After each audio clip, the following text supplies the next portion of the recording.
नमस्कार दोस्तों। लगातार हो रही बारिश के कारण जहां अभी आप देख रहे हैं झारखंड में कई जगह त्रासदी के दृश्य नजर आ रहे हैं, लेकिन आपको पता होना चाहिए कि यही पानी हमारे लिए गर्मी के दिनों के लिए अमृत बन जाता है, जो लोगों को पानी नहीं मिल पाता है। अभी हमारे साथ मौजूद हैं वाटर स्टेट के पदाधिकारी। हम समझ जी से जानना चाहते हैं। समझ जी चूँकि इस इलाके को इन्होंने गहनता से अध्ययन किया है और जल संकट को लेकर लगातार ये प्रयास करते हैं कि कैसे लोगों को जल संकट की समस्या से निजात दिलाया जा सके। पाट इलाकों में जाकर पानी की खोज करने का जिम्मा अगर इन्होंने उठाया है तो निश्चित रूप से हम मानते हैं कि इनके दिमाग में ये प्लानिंग जरूर होगा कि इस बार जो बारिश लगातार इतनी हो रही है, इस बारिश के क्या फ़ायदे हैं, क्या नुकसान है और कैसे लोग क्या काम करें आने वाले दिनों में। अगर छोटे पैमाने पर ही कहा जा सकता है, सरकार तो अपने ओर से काम करती ही है, लेकिन इस बारिश को कैसे संचय किया जाए, कैसे बचाया जाए या फॉर फ्यूचर इसका क्या प्लानिंग हो सकता है, इस बारिश के क्या फायदे हो सकते हैं आने वाले दिनों में, कैसे लोगों को इसका लाभ मिल सकता है, लोग कैसे पलायन की समस्या से बच सकते हैं। एक बार ये कहा जाता था कि निश्चित रूप से आम बोलचाल की भाषा में मान सकते हैं कि वाटर लेवल हमारा बहुत रिचार्ज हो जाएगा, क्योंकि इस बार जो बारिश हुई है वो बताया जाता है कि 50 साल के बाद, 60 साल के बाद इस तरह की बारिश देखने को मिल रही है। समझ जी, हम आपसे खुद जानना चाहते हैं कि आप हमको बताइए कि इस बारिश के क्या फायदे होंगे और क्या आकलन करते हैं कि आने वाले दिनों में कितना बेहतरी हो सकता है।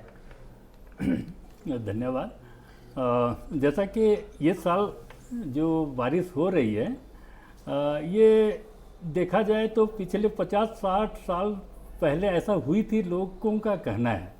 तो अभी जल स्तर जो है वो तो डेफिनेटली बारिश के ऊपर ही निर्भर है, लेकिन जो विगत सालों में देखा गया कि बारिश बहुत कम होती थी, उसके बाद में बहुत स्कैटर्ड मैनर में, स्कैटर्ड मतलब कि अभी हुई और बीच में 15 दिन नहीं हुआ, फिर एक सप्ताह हुई, फिर 10 दिन नहीं हुआ, इस तरह से होती थी। लेकिन अभी इस साल जो देखा गया है कि गुमला जिला में जब से शुरुआत हुई है, विगत एक महीना तो एकदम कम्प्लीटली माना जाए कि कम्प्लीटली हर दिन ही बारिश हो रही है। और विगत 2-3 दिनों में तो ऐसा देखा गया जो कि एक एक दिन में 120 मिलीलीटर पानी, मतलब कि पानी बरस रही है। तो इसमें जल स्तर तो डेफिनेटली ऊँचा आ गया है, ऊपर आ गया है, लेकिन इसका जो संचय जो है कि डेफिनेटली अभी हमारा कहते हैं कि वाटर बॉडीज जितना है उतना संचय है, ये भी एक बातें हैं। लेकिन और भी इसको आगे करने के लिए, मतलब आने वाला समय पे, यानी कि अभी तो जल स्तर तो बहुत ही बढ़ गई है और इस बार जो रबी के सीजन में इसके ज़्यादा से ज़्यादा इसका यूज़ होगी। और किसान तो खुश हैं, बारिश ज़्यादा भी हुई है और इस्तेमाल भी ज़्यादा करेंगे। ग्राउंड लेवल जो हमारा जो कहना था, इस बार हमारा आवश्यकता से ज़्यादा बढ़ा हुआ है, जिसका हम देखेंगे कि जो हमारा दिसंबर जनवरी में सूख जाता था नदी नाले, छोटे छोटे नाले, तो डेफिनेटली ये अगला 2-3 महीना तो डेफिनेटली चलेगी। तो ये उम्मीद कर रहे हैं। समझ एक चीज़ और है कि इस बारिश के संचय को लेकर लोगों की ओर से जो प्रयास छोटे स्तर पर किए जाने चाहिए, लोग क्या प्रयास करें ताकि हमारा जो वाटर लेवल रिचार्ज रहे और जो पानी से जो समस्या पैदा होती थी, पानी नहीं मिल पाने के कारण लोगों को जो दिक्कत होती थी, उस समस्या का समाधान हो सके, उसको लेकर लोगों को क्या करना चाहिए। सरकार तो अपने स्तर पर प्रयास करती ही है, लेकिन अनुमान ये लगाया जा रहा है कि ये वाटर लेवल जो रिचार्ज होगा आने वाले कुछ वर्षों के लिए तो लोगों को पानी की दिक्कत होती थी, जो उसमें राहत मिलेगी। क्योंकि आपने देखा है कि कई ऐसे इलाके हैं जहाँ पर बहुत नीचे डीप में जाने के बाद पानी नहीं मिल पाता था। तो क्या लगता है, इससे फॉर फ्यूचर मान सकते हैं, पॉजिटिव मान सकते हैं, फायदा हो सकता है? नहीं, मान सकते हैं, तो डेफिनेटली इसे मान सकते हैं। जल स्तर तो बारिश के ऊपर ही निर्भर होती है, ज़्यादा बारिश ज़्यादा जल स्तर बढ़ेगी, कम बारिश कम स्तर पे ही रहेगी। तो इस बार तो हमको इसलिए हम लोगों पे इससे प्रेरणा हम लोगों को यही देना चाहेंगे कि बारिश तो अपना है, लेकिन संचयन के ऊपर में ज़्यादा ध्यान दें। तो इसमें 2 तरीका है, एक होगी कि आपका रिचार्ज एरिया और एक हो गया डिस्चार्ज एरिया। तो रिचार्ज एरिया जो है, हम जनरली लोग इस पर ध्यान नहीं देते हैं। तो रिचार्ज एरिया केवल डोभा तालाब, ये केवल रिचार्ज एरिया नहीं है। रिचार्ज एरिया है अपलैंड जो है, हमारे जो उच्च ज़मीन जो हैं, उसमें हमको ज़्यादा से ज़्यादा कार्यों को लेना है, जिससे कि हम कहते हैं टीसीबी, वैट, फील्ड बंडिंग, ये सब कार्य तो हमको ज़्यादा परिमाण में लेते रहना है, जिसमें कि जो बहता हुआ पानी को हम रोक पाएंगे और जितना रुकेगी उतना ही रिचार्ज होगी।